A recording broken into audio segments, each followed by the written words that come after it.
Hi, my name is Precious, and one of my bachelor's of science is in psychology. Today, we're going to talk about how I eat for brain power, what I avoid, and what I choose to prioritize. So, this is a topic I am really passionate about, how I eat to support my brain. Not just for physical energy, but for clarity, for emotional regulation, for memory, and long term brain health. People always ask me, what do I eat to stay sharp?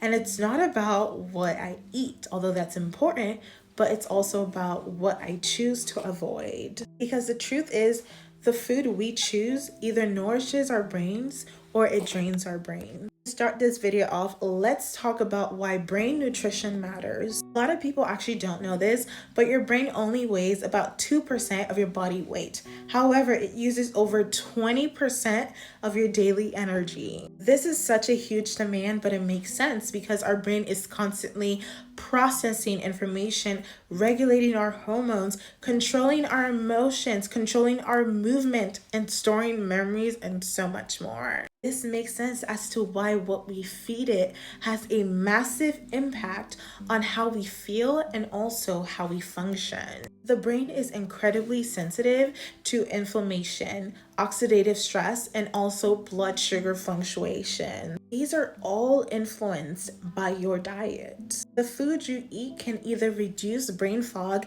and stabilize your mood, or it can make you feel scattered, anxious, or sluggish. Over time, consistent poor eating habits can increase the risk for things like depression, anxiety. Cognitive decline is a huge one, and also ADHD-like symptoms. But the good news is that every bite is a chance for you to nourish your brain. Here are some of the foods that I avoid that drain my brain. The first one is ultra-processed foods. These are usually loaded with seed oils, artificial flavors, preservatives, and also added sugar. Now, I wouldn't say I completely avoid added sugar. However, I rarely consume added sugar. However, ultra-processed foods are a no-no for me. They are convenient, yes, but they come at a cost for long-term brain health. Studies shows that these contribute to chronic inflammations, which directly impacts how your brain operates, especially when it comes to your emotion and your memory. The second one is refined sugar.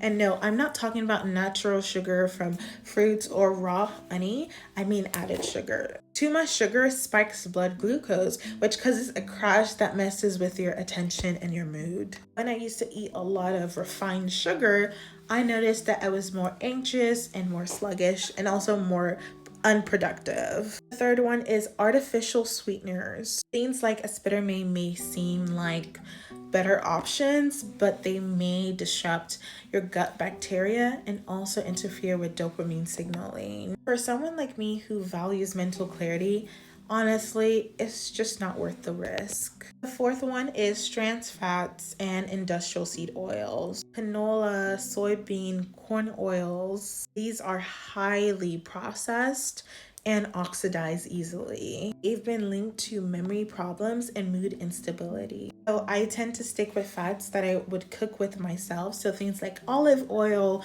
or avocado oil. The fifth one is food dyes and additives. I've learned to read labels, and if there are more than 10 ingredients or ingredients I can't even pronounce, I just avoid it. And also I use an app called the Yuka app. You just scan the barcode.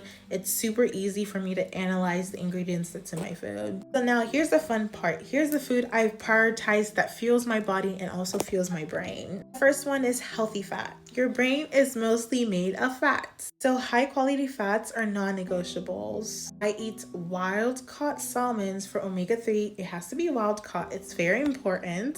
Avocados for brain calming monounsaturated fats. Organic eggs for choline.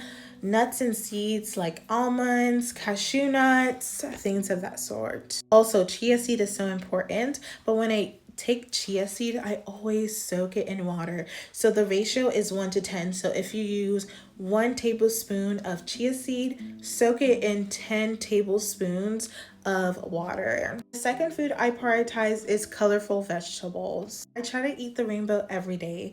Sweet potatoes, broccoli, cauliflower, spinach. Third one is berries, especially blueberries or blackberries. These are packed with antioxidants that are shown to boost memory and slow age-related cognitive decline. I eat them with my breakfast. I have tried to use it as a sweet treat for my Greek yogurt. However, I'm not really like a fan, so I'll just eat it as a snack or something. Fourth one is protein. I focus on protein sources that are clean and also minimally processed. Grass-fed beef, pasteurized chicken, organic turkey, lentils, and sometimes protein powder if I need a quick boost. So the protein powder I use is the one by Jocko Willingko. I love watching his videos, and I was like, so why wouldn't I get his protein powder?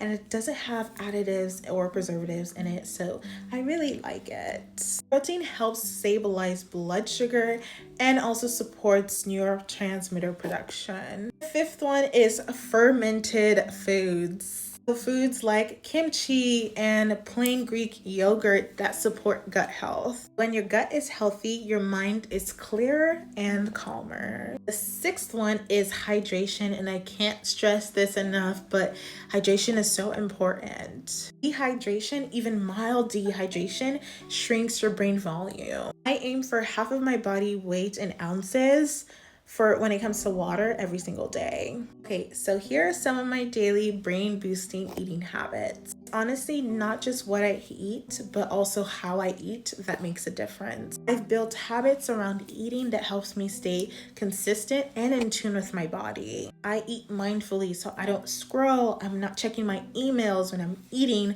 I'm listening to my body.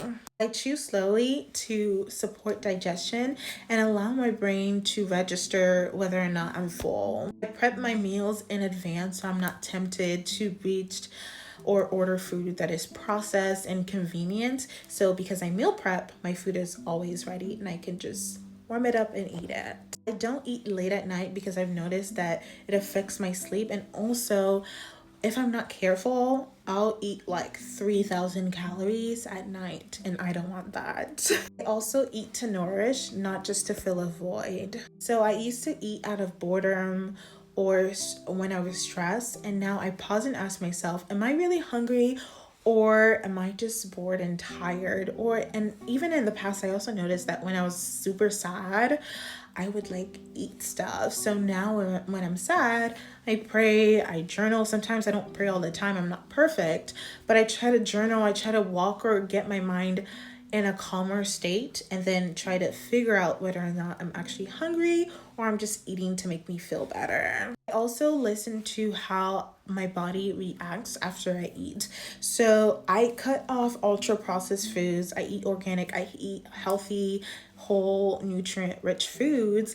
And now if I eat something that is processed, ultra processed, I feel sick afterwards. So I know my body doesn't like that. So I should not like that. So I don't eat it. So eating for brain power is not just about perfection. It's about eating for the life that you want to build. I think of every meal as a deposit into the future version of myself. I avoid processed junk and prioritize real and whole foods. I eat with intention because the way I eat doesn't just affect how I look, but also how I feel and how I think.